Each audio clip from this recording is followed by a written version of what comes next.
Welcome seeds Shankaramurthy ಅಂತ ಇವತ್ತು ದೊಡ್ಡಹಳ್ಳಿ ಗ್ರಾಮಕ್ಕೆ ಬಂದಿದ್ದೀವಿ. ನಮ್ಮದು ವೆಲ್ಕಮ್ 46 ತಳಿ ಪಪ್ಪಾಯಿ ಬೆಳೆದಿದ್ದಾರೆ. ಯಶೋಧರ ಅಂತ ಇವರು ಬೇಲೂರು ತಾಲೂಕು. ಒಂದು 4000 ಪ್ಲ್ಯಾಂಟು ನಾಟಿ ಮಾಡಿದ್ದಾರೆ. ಇದ್ರ ಬಗ್ಗೆ ಒಂಚೂರು ಮಾಹಿತಿ ಹೇಳಿ ಯಶೋಧರ ಅವರೇ.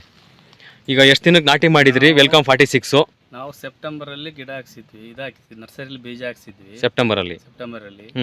ನಮಗೆ ಕೆಲಸ ಸ್ವಲ್ಪ ಲೇಟ್ ಆಯಿತು, ಏನೇನು ಕೆಲಸ ಮಾಡೋಕ್ಕೆ ಆಗಿ 5 ತಿಂಗಳು ನಮಗೆ ನಾಟಿ ಮಾಡೋಕೆ ಆಗಿಲ್ಲ. ಗಿಡ 150 ದಿವಸಕ್ಕೆ. ಈಗ ಎಷ್ಟು ದಿವಸದ ಗಿಡ ನಾಟಿ ಮಾಡಿರೋದು? 150 ದಿವಸದ ಗಿಡ ನಾಟಿ. 150 ದಿವಸದ ಗಿಡ ವೆಲ್ಕಮ್ 46 ನಾಟಿ ಮಾಡಿದಿರಿ. ಈಗ 150 ದಿವಸದ ಗಿಡ ನಾಟಿ ಮಾಡಿರುವೆ. ಈಗ ನಿಮಗೆ ಈ ವೆಲ್ಕಮ್ದು ಹೆಂಗಿದೆ? ಈಗ ತಳಿ ಯಾಗ ಅನ್ನಿಸ್ತಾ ಐತೆ ನಿಮಗೆ? ಬೆಳೆ ಚೆನ್ನಾಗಿ ಬಂದಿದೆ. 150 ದಿವಸಕ್ಕೆ ಮಾಡಿರೋ ಕೂಡ ಚೆನ್ನಾಗಿ ಬಂದಿದೆ. ಎಷ್ಟು ಪ್ಲ್ಯಾಂಟ್ ನಾಟಿ ಮಾಡಿದಿರಿ? 4000 ಗಿಡ. 4000. ಈಗ 150 ದಿವಸದ ನಾಟಿ ಮಾಡಿದ್ರು ಫ್ಲವರು ಸೆಟ್ಟಿಂಗು ಎಲ್ಲ ಯಾಕೆ ಬಂದಿದೆ? ಚೆನ್ನಾಗಿ ಬಂದಿದೆ. ಫ್ಲವರ್ ಸೆಟ್ಟಿಂಗ್ ಎಲ್ಲ ಚೆನ್ನಾಗಿ ಬಂದಿದೆ. ಈಗ ಗಿಡನೂ ಹೈಟ್ ಟೈಮ್ ಬಂದಿಲ್ಲ. ಈಗ 150 ದಿವಸದ ಸೊಸಿ ನಾಟಿ ಮಾಡಿರಲ್ಲ 46, ಗಿಡ ಹೈಟ್ ಬಂದಿದ್ದ ಬಂದಿಲ್ವಾ? ಗಿಡ ಏನು ಹೈಟ್ ಬಂದಿಲ್ಲ.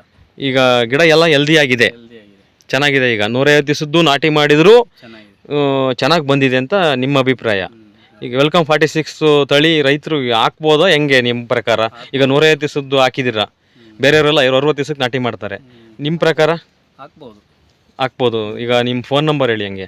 8310743114. ಓಕೆ.